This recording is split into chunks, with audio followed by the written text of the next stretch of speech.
Mesdames, Messieurs, bonsoir et merci de la fidélité à la télévision nationale. Voici les titres de ce journal. Vers une synergie d'action des femmes cadres de l'administration dans la promotion des droits et autres programmes d'autonomisation. Le sujet a fait l'objet d'une concertation ce matin à Conakry.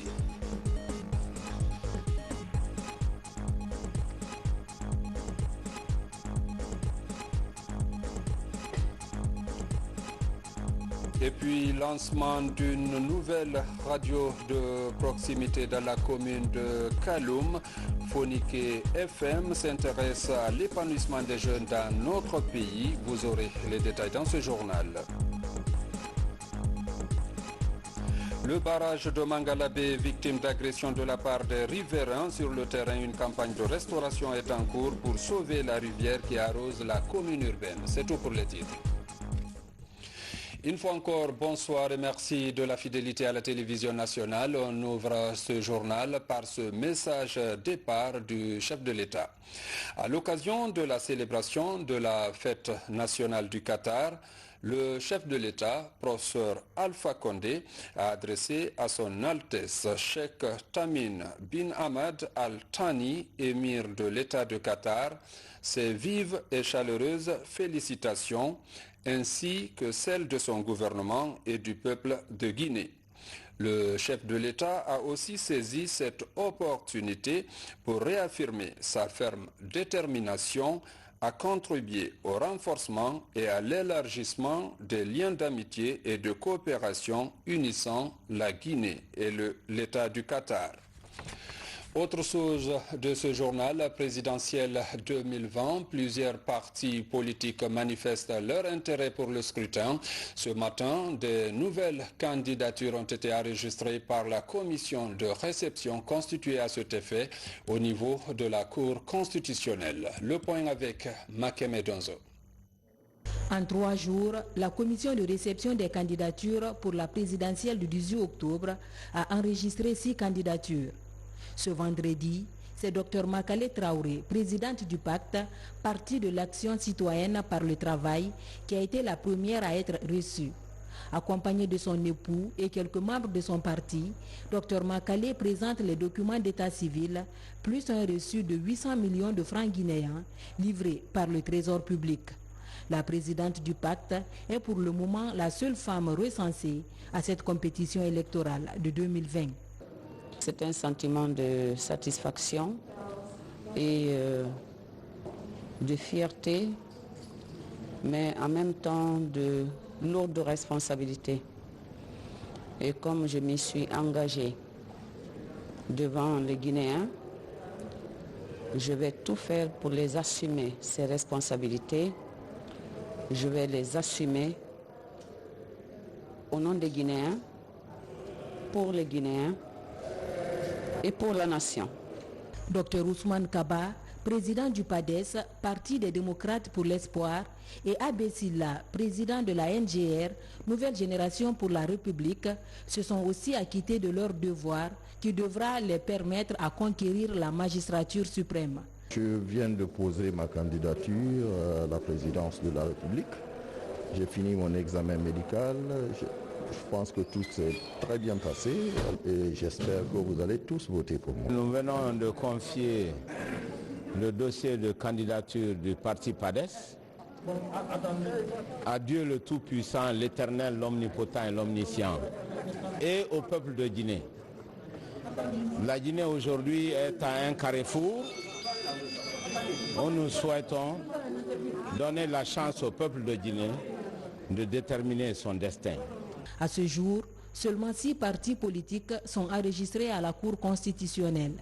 Il s'agit du RDG de Maître Abdoul Kabele Kamara, le MND de Dr Ousmane Doré, la NGR d'Abbé Silla, le RPG Arc-en-Ciel du professeur Alpha Condé, le PADES de Dr Ousmane Kaba et le pacte de Dr Makale Traoré. Les autres candidats ont jusqu'à mardi pour se prononcer. Et que la date butoir pour le dépôt des candidatures est fixée au 8 septembre prochain. Poursuite de la modernisation de l'administration fiscale, un accent particulier est mis sur la digitalisation du paiement des impôts et autres taxes. Le mécanisme vient d'être présenté aux acteurs privés. Il est déjà opérationnel et devrait permettre à l'avenir une contribution plus sécurisée aux impôts. Reportage Mohamed Seyarsouma, Mamadi Gassama. Un nouvel outil de paiement en ligne des impôts et taxes.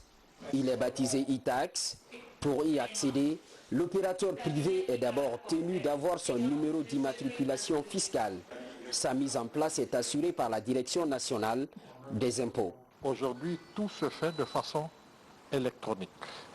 Donc cette dématérialisation des procédures fiscales va réduire les contacts entre le fisc et les contribuables, donc améliorer le civisme fiscal et aussi garantir aux contribuables la qualité des documents qui lui seront remis. Le système e-tax intègre les récentes innovations en matière de paiement des impôts.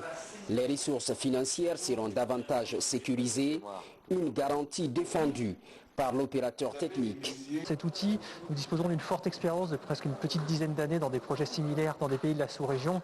Et comme l'a dit Monsieur le Directeur national des impôts, aujourd'hui l'outil guinéen bénéficie de l'ensemble de retours d'expérience qu'on a pu avoir sur différents projets similaires pour offrir finalement aux contribuables guinéens une solution à l'état de l'art. Le système e-tax bénéficie déjà du soutien du gouvernement. Le secteur privé, quant à lui, affiche son adhésion au processus de modernisation de la contribution aux impôts. Il y a 3 semaines, nous avons présenté l'outil au Conseil interministériel.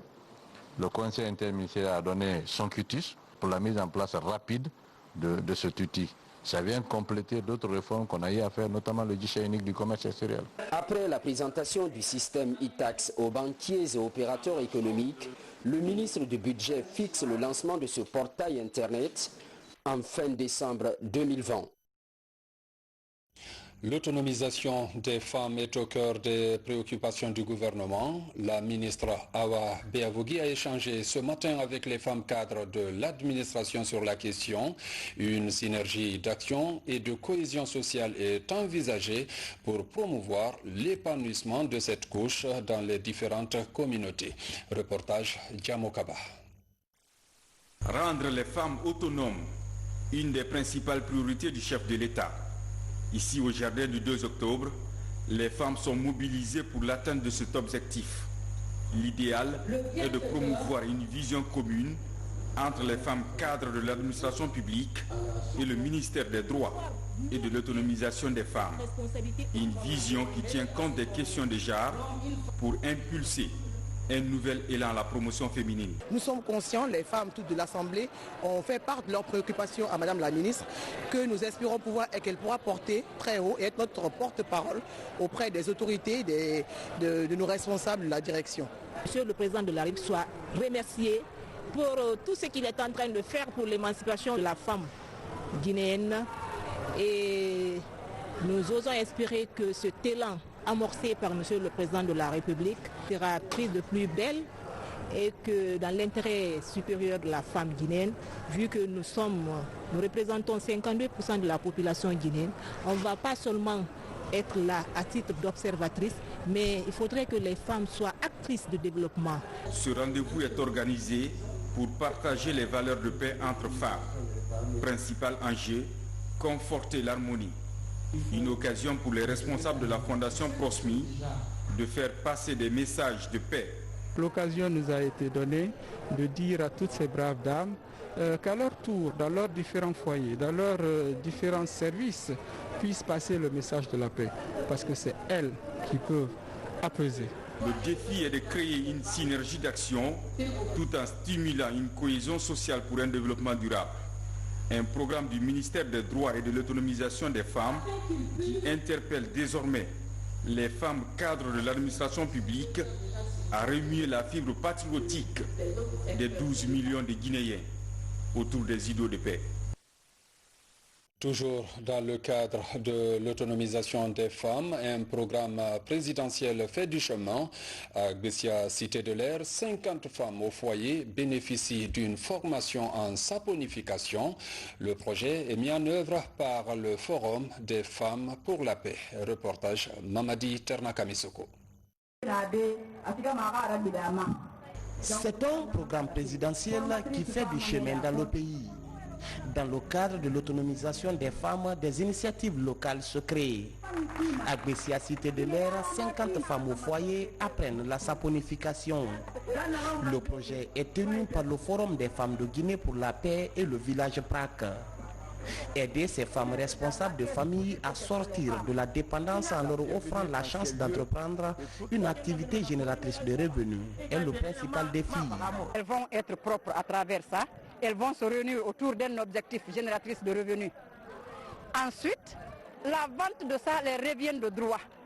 Elles s'organisent à partir de la vente de ça en mutuelle de santé pour que dans les centres de santé, nous puissions avoir des contrats avec les directeurs des centres de santé pour prendre à 80% les frais médicaux de la femme, de sa maman, de son père, de sa fille, de son mari, et l'éducation de la jeune fille rentre dans tout ça. Le mélange des produits, qui est l'élément essentiel de la saponification, est au cœur des échanges théoriques et pratiques.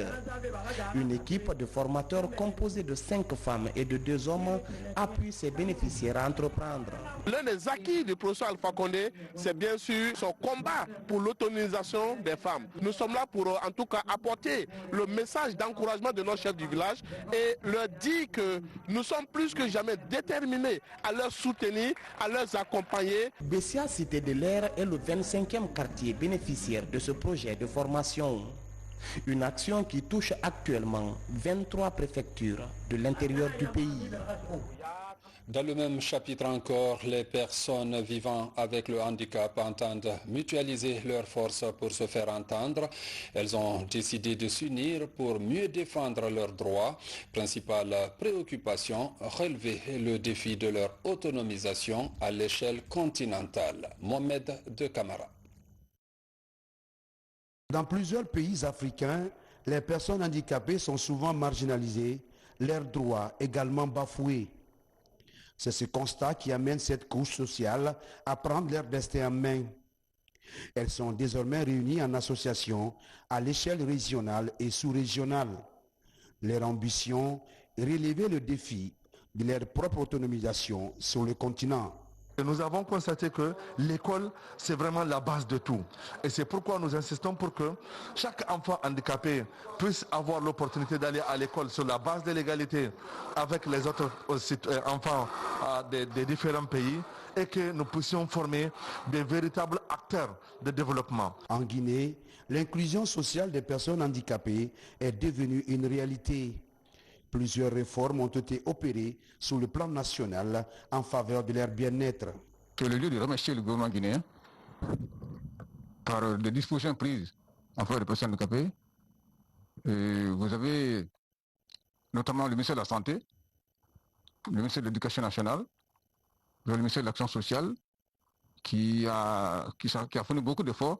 Aujourd'hui, il y a un programme, un vaste programme en accord avec le PNUD pour renforcer les personnes handicapées et pour leur autonomisation.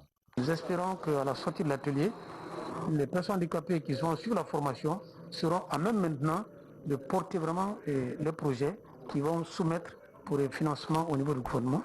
Ils seront à même de défendre leurs droits. Cette mutualisation des forces des personnes handicapées du continent constitue un atout pour cette couche. Et puis ce communiqué du ministère de la fonction publique, de la réforme de l'État et de la modernisation de l'administration. Le ministre de la fonction publique, de la réforme de l'État et de la modernisation de l'administration informe l'ensemble des candidats inscrits au concours de recrutement de 1500 conservateurs de la nature pour le compte du ministère de l'Environnement, des eaux et forêts que le dit concours aura effectivement lieu dans les centres de Kindia, Mamon, Labé, Boké, Farana, Kankan et Nzérékoré, conformément au calendrier ci-après. Du lundi 7 au vendredi 11 septembre 2020, envoi des PV par SMS aux candidats et affichage des listes nominatives des candidats dans les directions régionales de l'environnement, les inspections régionales de l'éducation, les gouvernorats, les préfectures et les 5 communes de Conakry. Du vendredi 11 au samedi 12 septembre 2020, reconnaissance des salles par les candidats. Dimanche 13 septembre 2020, lancement des épreuves écrites à 9 heures précises. Tous les candidats et encadreurs sont invités à respecter les mesures de sécurité sanitaire en vigueur liées à la pandémie de la Covid-19. Le ministre de la fonction publique, de la réforme de l'État et de la modernisation de l'administration s'est compté sur l'esprit civique de tous les candidats. Conakry, le 3 septembre 2020, signé le ministre Dr Mamadou Balou. Et puis bientôt des écoles de seconde chance à travers tout le pays. L'agence du service civique d'Action pour le développement multiplie les contacts pour la matérialisation de ce programme. Un partenariat vient d'être scellé avec l'Institut de recherche agronomique de Guinée. Il porte sur la mise à disposition des domaines agricoles pour promouvoir la formation des jeunes dans l'arrière-pays. Reportage Bernard Tonguino. Pour réussir la formation des jeunes déscolarisés et diplômés sans emploi, l'ASCAD, Agence du service civique d'action pour le développement, continue de sceller des partenariats avec les départements ministériels. Pour cette signature, l'Institut de recherche agronomique de Guinée s'engage à mettre à la disposition de cette école des formateurs et des domaines agricoles de Bordeaux à Cancan et de Barin à Pita. Il s'agit de mettre à la disposition de l'agence des infrastructures, mais aussi des domaines agricoles, et aussi mettre à la disposition de cette agence des chercheurs qui vont participer à la formation des jeunes qui seront retenus pour, dans le cadre de la formation, insertion des jeunes de ce projet. La signature de ces différents protocoles d'accord s'inscrit dans le projet d'élargissement des centres de formation de l'ASCAD à l'intérieur du pays. Objectif, initier le maximum de jeunes aux petits métiers en vue de réduire le chômage. Le but de cet avenant permettra à l'ASCAD à coup sûr pour le plus grand nombre des jeunes, parce que dans l'arrière-pays, vous n'êtes pas sans savoir que ce sont des métiers agro-pastoraux que nous envisageons prendre en majorité. Actuellement, nous disposons de 2 centres, un à Conakry et un à Kindia. Celui de Kindia essentiellement axé sur les métiers agro-pastoraux. Et donc nous allons répliquer ce que nous faisons à Kindia depuis maintenant 2 ans, en étroite collaboration d'ailleurs avec l'IRAG, puisque nous travaillons avec le centre de recherche, le centre régional de recherche agronomique de Foulaya. Nous allons répliquer ce que nous faisons à Kindia, à l'intérieur du pays, et tout prochainement, ce qui a fait l'objet de ces avenants, à Cancan, spécifiquement à Bordeaux, et à Pita, spécifiquement à Baringue, sur les métiers agro-pastoraux. Après Kindia, les régions de Cancan et Mamou seront les prochaines localités à abriter les centres de formation de l'ASCAD à l'intérieur du pays. Vers l'harmonisation des programmes de formation entre écoles professionnelles publiques et privées. Le sujet est actuellement au centre d'une concertation entre le département de tutelle et fondateurs d'écoles professionnelles. Les 2 parties cherchent à qualifier davantage les offres de formation dans ces écoles. Explication Mamadou Saliouba. Chaque année, des milliers de jeunes sortent des institutions d'enseignement professionnel. Dans leur recherche de l'emploi au sein des entreprises locales, ces jeunes font souvent face à des difficultés liées à l'inadéquation entre la formation et l'emploi. Pour mieux qualifier les sortants des centres de formation professionnelle, les cadres du département de tutelle échange avec les fondateurs d'écoles professionnelles privées. L'objectif, c'est d'essayer de voir ensemble la politique de l'enseignement technique à tous les niveaux et aussi essayer d'harmoniser toutes les activités et les programmes et filières et qu'au niveau des écoles publiques et au niveau des écoles privées, parce que nous estimons que nous formons les mêmes cibles. Durant ces concertations entre acteurs de l'enseignement professionnel, l'amélioration de l'accès aux écoles de formation et la perfection des formateurs ont été aussi abordées. Une commission de travail est mise en place pour le suivi et la mise en œuvre des recommandations. C'est extrêmement important pour toutes les formations qui se font dans le même champ d'avoir un référentiel qui définisse les compétences qu'il faut donner aux apprenants et de faire en sorte qu'il n'y ait pas de disparité entre les formations liées au programme. Que ce soit public ou privé, il faut qu'on ait le même temps, qu'on ait les mêmes conditions de recrutement, les mêmes conditions d'accès, les mêmes conditions de formation, parce que c'est les enfants guinéens avant tout. Cette rencontre est le début d'un processus qui devrait aboutir à la qualification de l'enseignement professionnel en Guinée. Dans le monde des médias, on vient d'enregistrer la création d'une nouvelle radio. Elle est à vocation communautaire et s'intéresse essentiellement aux questions juvéniles. C'est le ministre de la Jeunesse, de l'Emploi jeune et celui de la communication qui ont présidé le lancement des activités de cette radio sise dans la commune de Kaloum. Reportage Mohamed Troakamara. 96.2, c'est la fréquence de la radio Foniké FM, la nouvelle née des radios en Guinée.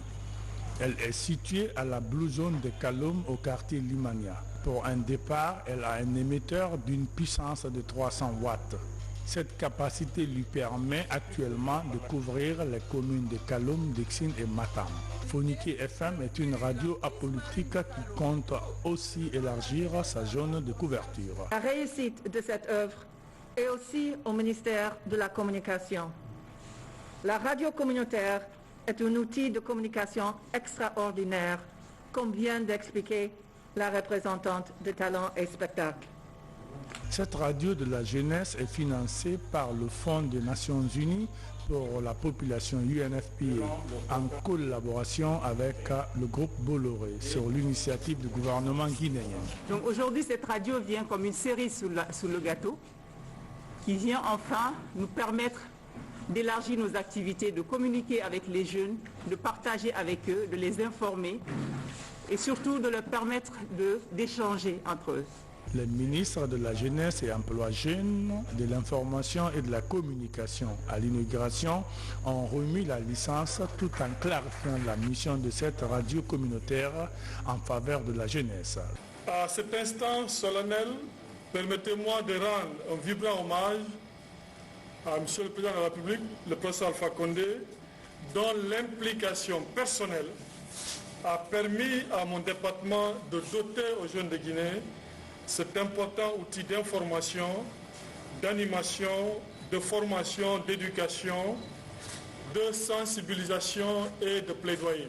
Cet engagement personnel du chef de l'État prouve une fois de plus sa détermination à créer pour la jeunesse guinéenne toutes les conditions pour son plein épanouissement. C'est donc l'occasion pour moi d'adresser mes vives félicitations à mon cher collègue, dont je connais le dynamisme et l'engagement pour les jeunes. J'en veux pour preuve la multitude d'initiatives qu'il a entreprises depuis son arrivée à la tête de ce département. Et je le félicite vivement et l'encourage à poursuivre dans cette voie. Et il sait pouvoir compter sur mon appui et mon soutien indéfectible quand nous partageons les mêmes préoccupations pour la jeunesse de Conakry et la jeunesse de la Guinée au sens large. Je voudrais aussi remercier très chaleureusement Madame la représentante de l'UNFPA et Monsieur le directeur général du groupe Bolloré pour l'appui technique et matériel qu'ils ont bien voulu apporter au ministère de la Jeunesse et de l'Emploi jeune pour que cette radio voie enfin le jour. La radio Foniké FM va évoluer sous le contrôle de la Direction générale de la radio rurale de Guinée. Elle entend se focaliser essentiellement sur les questions des jeunes. À présent, lutte contre la pandémie du Covid-19, les efforts se multiplient sur le terrain. La Bourse des sous-traitances et des partenariats a officiellement lancé son programme d'appui au secteur privé. Il s'agit là d'un soutien financier des PME impactés par les effets du coronavirus. Reportage Valérie Talimanet, Mohamed Lamine Kaba. Devant un parterre d'invités, le plan d'appui au secteur privé contre le coronavirus est dévoilé. Au chapitre Urgence, 5 points sont inscrits, parmi lesquels la facilitation de l'accès au marché et la mise en place d'un fonds d'assistance financière aux PME comprise entre 5 et 50 millions de nos francs. Ce plan, développé par la Bourse de sous-traitance et de partenariat, en collaboration avec la Société financière internationale, cible toutes les entreprises inscrites dans la bourse de sous-traitance et de partenariat avant l'apparition du Covid-19 en Guinée. On a mis ce plan en place pour effectivement se rassurer que nos PME naviguent cette période de Covid, mais qu'elles soient en mesure aussi de se préparer pour l'après-Covid. Donc le plan a deux composantes, une composante urgence et une composante résilience. Cet outil de facilitation d'accès au financement pour les petites et moyennes entreprises vient accompagner les différents mécanismes de riposte économique mis en place par le gouvernement. Pour ce qui est des suggestions que nous avons eu à faire, c'était premièrement que la bourse se mette encore de plus en synergie avec les institutions de formation professionnelle pour que nous ayons une adéquation entre la formation et l'emploi. Pour les représentants des ministères des Mines et celui des investissements, cette aide cadre avec les attentes du président de la République dans la promotion du contenu local à travers la viabilisation des PME et entreprises nationales. C'est appuyer ces entreprises locales pour s'immissionner pour les marchés, pour qu'il y ait un plus grand nombre d'entreprises guinéennes qui vont prendre les marchés autrefois attribués aux entreprises étrangères. Cet aspect sectoriel de travail qui est fait pour ces PME, pour ces entreprises guinéennes, je pense que c'est salutaire et important. En cette période de crise sanitaire, le gouvernement entend à travers ce plan soutenir les entreprises nationales dans la préservation de leur positionnement sur le marché national.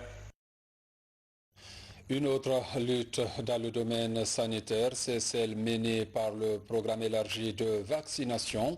Le service vient de bénéficier des engins roulants de la part de l'UNICEF. Le but est de renforcer leur mobilité sur le terrain. Reportage Sa Amaratolno. L'UNICEF continue d'appuyer la Guinée dans l'atteinte de ses objectifs de développement durable, surtout dans les domaines de la santé et la protection des enfants. L'institution met à la disposition du ministère de la Santé 2 véhicules 4x4.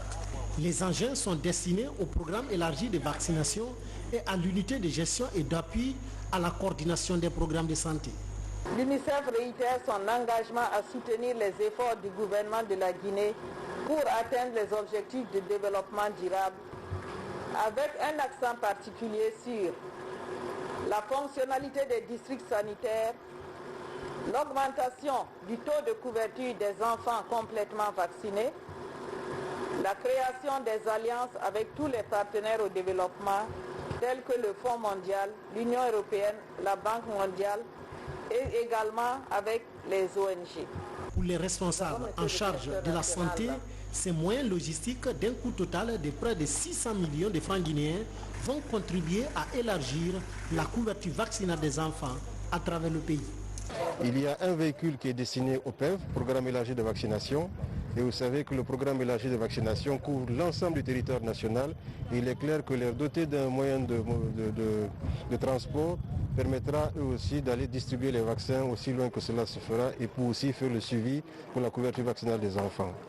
Le deuxième bénéficiaire, c'est l'unité d'appui à la gestion et à la coordination des programmes qui vient d'être créée.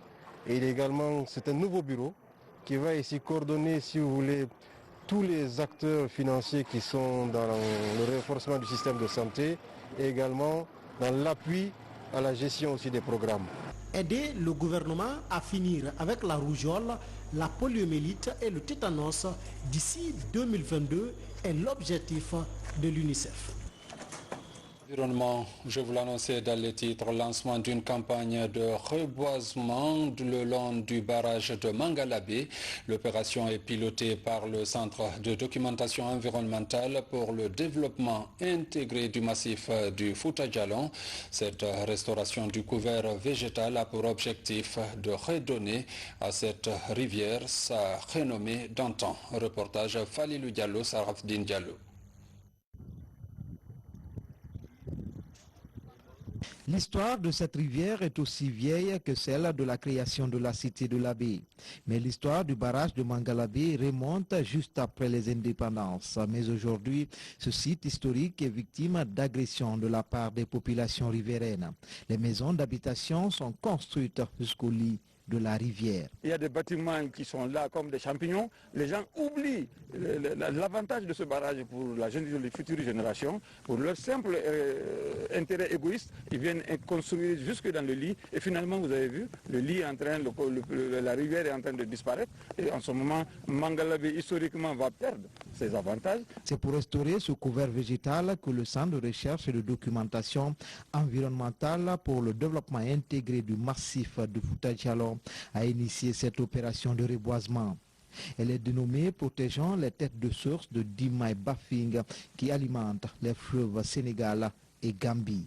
Dans le cadre du programme initial qui a démarré depuis l'année dernière, qui est une initiative présidentielle qui mobilise les populations guinéennes à reboiser, encore reboiser, pour que nous puissions encore revenir sur ce qu'on a toujours dit, par exemple, du Fouta Djallon, que le Fouta Djallon est le château d'eau de l'Afrique. La commune est largement impliquée dans le reboisement, dans le suivi de la protection des plants reboisés et dans l'entretien. Pour cette opération, plus de 1000 plants ont été mis à terre à Khordima pour la première phase et Mangalabé pour cette campagne. Et pour assurer la sécurité des sites, des clôtures grillagées sont déjà installées. Lancement d'une autre campagne de reboisement, cette fois-ci dans la sous-préfecture de Niagasola. L'initiative est saluée par les populations de la localité. Même joie du côté de Massanta où les populations bénéficient d'une chambre froide pour la conservation des produits. C'est notre rubrique Guinée en bref, une compilation signée Alpha Isiagaba. Cette pose de la première pierre vient répondre à un véritable besoin des populations de Macenta. Un bâtiment devant servir de chambre froide va bientôt sortir de terre. Il sera bâti sur ce site de 94 mètres carrés. L'infrastructure aura aussi une superficie de 74 mètres carrés pouvant accueillir plus de 12 corps. C'est un financement d'un fils du terroir.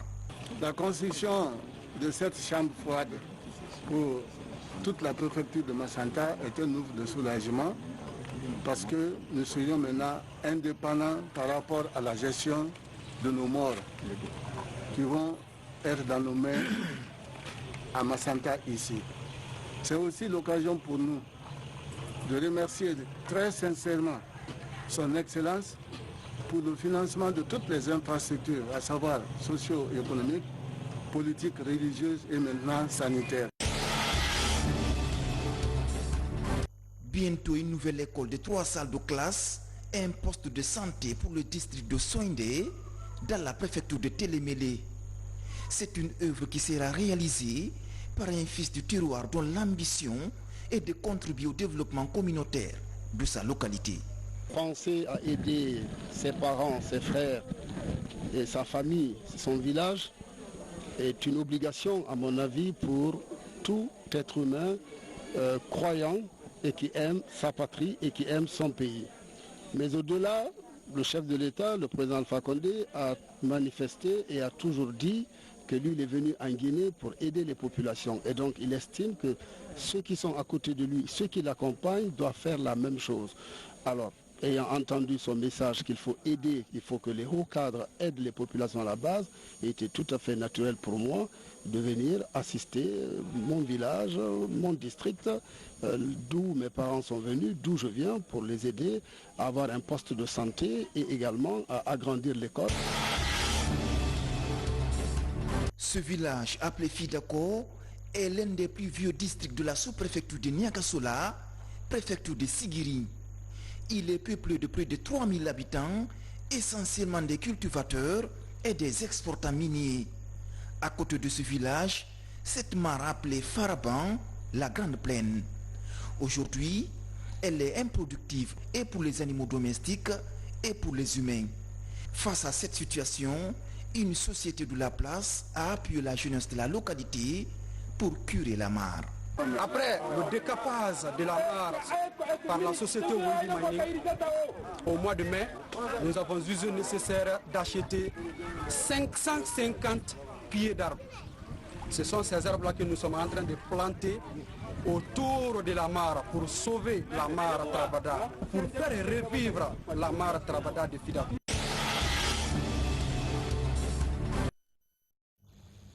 Religion, reprise effective des prières collectives dans le Grand Conakry ce vendredi. Après 5 mois de fermeture, les mosquées sont rouvertes. Nos équipes ont sillonné quelques mosquées des 5 communes de la capitale pour faire le constat. Suivez le reportage de Fatimatou Diallo. C'est la liesse ce vendredi dans les mosquées de Conakry. Partout, les fidèles ont rallié les lieux de culte pour s'acquitter de la plus grande prière de la semaine. Contexte sanitaire oblige, pour la première grande prière, après la réouverture des lieux de culte, le sermon est axé sur le comportement du croyant en période de pandémie.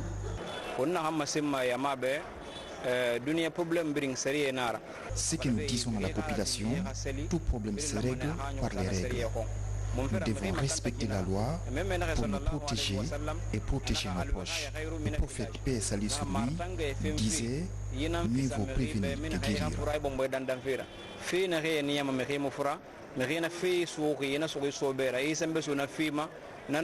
De la grande mosquée de Kaloum à celle de Matoto, en passant par la mosquée turque de Koloma, partout des dispositifs sanitaires sont installés pour cette reprise effective des prières. Les 80% des mosquées de Conakry ont eu les kits, les matières de lavage de mains, des milliers de bavettes, des thermoflashers. Ils en ont eu tous, presque 80%, je ne dis pas tout, mais 80% des mosquées de Conakry en ont eu. Nous sommes très contents de la reprise, de l'ouverture des mosquées de prière. Vraiment, ça nous a beaucoup enchantés. De l'autre côté, dans les mosquées de Dixine et Matam, l'engouement est le même pour les musulmans. Nous qui sommes là, souhaitons que c'est une chance que nous avons vu ce jour-là. On n'y pensait pas, on a vu ce jour-là et que cela soit une continuité. Nous demandons toujours à la population guinéenne de comprendre qu'il faut respecter les mesures barrières. Désormais, les mosquées vont recevoir les fidèles pour les 5 prières journalières. Le respect des gestes barrières doit être de mise pour éviter la propagation du coronavirus. Mesdames, Messieurs, c'est la fin de cette édition. Merci à vous qui nous suivez à Koundara dans le Badiar comme partout ailleurs dans le monde. Bonne suite de programme sur la RTG.